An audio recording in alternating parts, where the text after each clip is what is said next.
제가 드리고 싶은 말씀이요. 예. 우리나라에서 대표적인 군의문서 사건으로 흔히 많은 분들이 알고 있는 사건이 네. 1984년도에 그 중대장의 괴롭힘 때문에 자살했다고 국방부는 주장하는 네.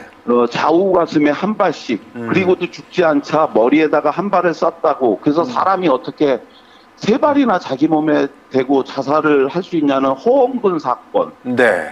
그리고 장군의 아들인데도 자살을 했다는 게 말이 되냐고 하면서 네. 98년도 판문점 김은중이 사건. 네. 이게 이제 우리나라의 대표적인 군의문서 사건으로 유명하잖아요. 예. 이 사건들이 증인으로 나와 있는 게 한두 명 정도가 고작이거든요. 근데 바로 이 85년도 이 사건의 증인으로 나선 사람만 현재 10수명입니다. 그래요? 이 10수명이 다 같이 사실은 박격포가 떨어지는 걸 봤고 포물선을 그리며 이 사람 망인의 발밑으로 떨어지는 걸 봤다. 무전으로 이 박격포가 떨어지고 사망하는 거를 들었다. 이런 증언이 나오고 있고요. 오히려 이 신원식 씨가 나는 모르는 일이다라는 등 뭐 이런 이야기를 하니까 네. 오히려 새로운 증인이 나타나고 있는 상황입니다. 새로운 증인이 나타나고 있어요.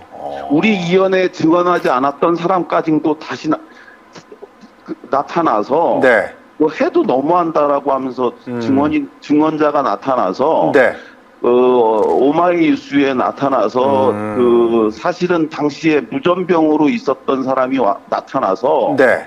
뭐라고 얘기를 하냐면 예? 그 당시에 무전으로 이 사람의 그 포물선으로 8분응선에 떨어지고 그러니까 이게 이런 거예요.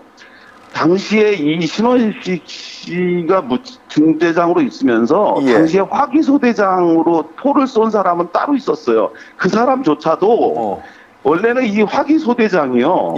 원래는 그 박격포를 쏜 적이 없었던 사람이에요. 당시에. 우연히 그날 박격포를 쏜 원래 그 업무를 하던 사람이 무슨 일로 그 당시에 그 업무를 못하고 딴 데 갔어요. 그래가지고 한 번도 박격포를 쏜 적이 없었던 사람이 우연히 그날 그 업무를 처음 해본 거예요. 그런 사람이 와갖고 자기한테 어디를 쏘라고 이 중대장이 자기한테 정확히 지시를 줘야 되는데 그냥 무조건 멀리 한 발을 쏘라고 지시를 했대요. 왜 그런 거예요? 신원식 중대장은 그때? 그러니까 자기가 어디를 얼마큼 쏘라고 얘기했으면 정확하게 사거리를 측정해서 쐈을 텐데 그냥 무조건 멀리 쏘라고 해서 한 1.5km 정도를 그냥 무조건 한 발을 쐈다는 거예요. 첫 발을. 그러니까 야 이렇게 멀리 쏘면 어떡해 라고 혼났다는 거예요.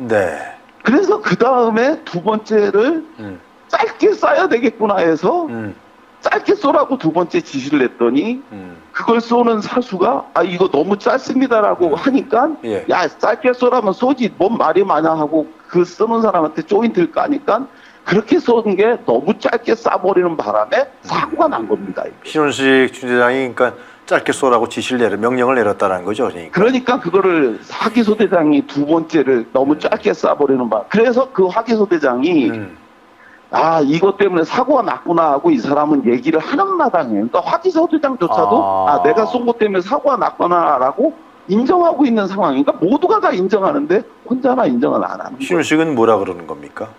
나는 모르는 일이다라고 모르는 일이다?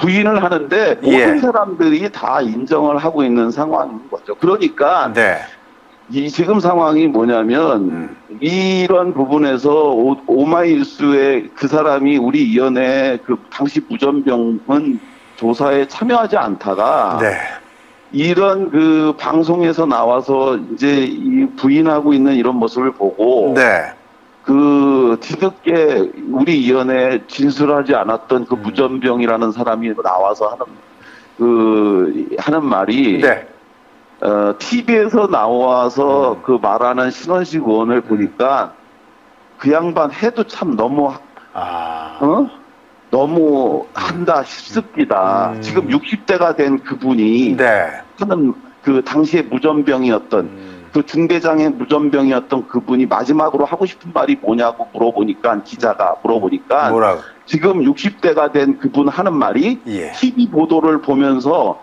저 양반 너무한다 싶습니다. 이렇게 얘기를 하고 있다고요. 자, 그런 말이죠, 국장님.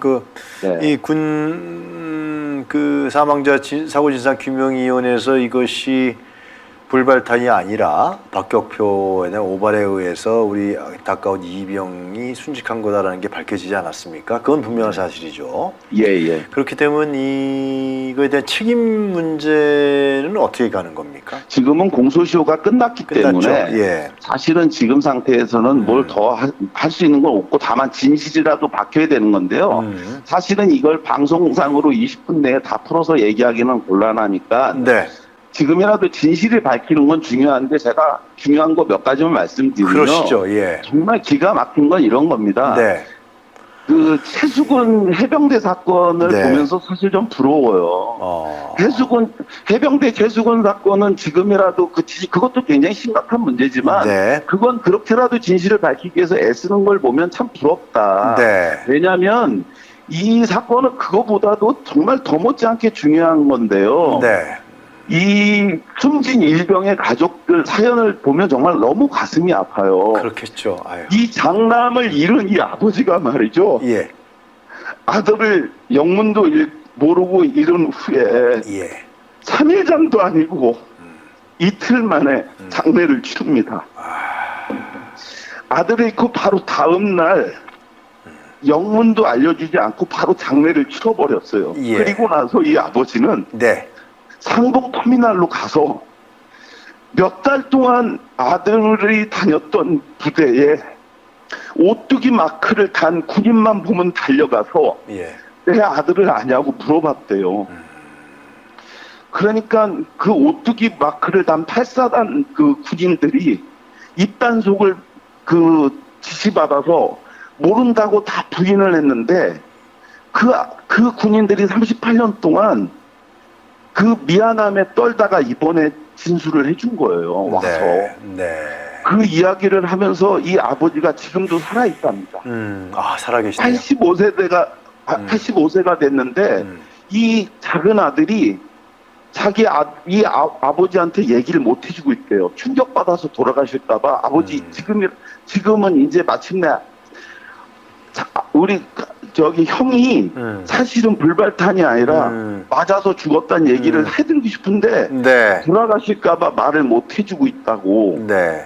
그런데 이 진실이 어떻게 다 확인된지를 모르고 두 번째 얘기가요. 네. 군에서 처음에는 이 군인이 죽은 직후에는 네. 순직 제8항으로 처리를 한다고 통보를 알려줬대요. 네, 이 네. 8항이 뭐냐면요. 작전 중 순직이에요. 작전을 하다가 죽은 건데 이 작전 중 사망이 뭘 의미하냐면 국가 유공자가 될 수 있는 항목이에요. 그렇죠. 그런데 23일 후 갑자기 유가족에게 전달된 그 증서에는 네. 구항으로 바뀌어서 전달이 됐어요. 뭐로요?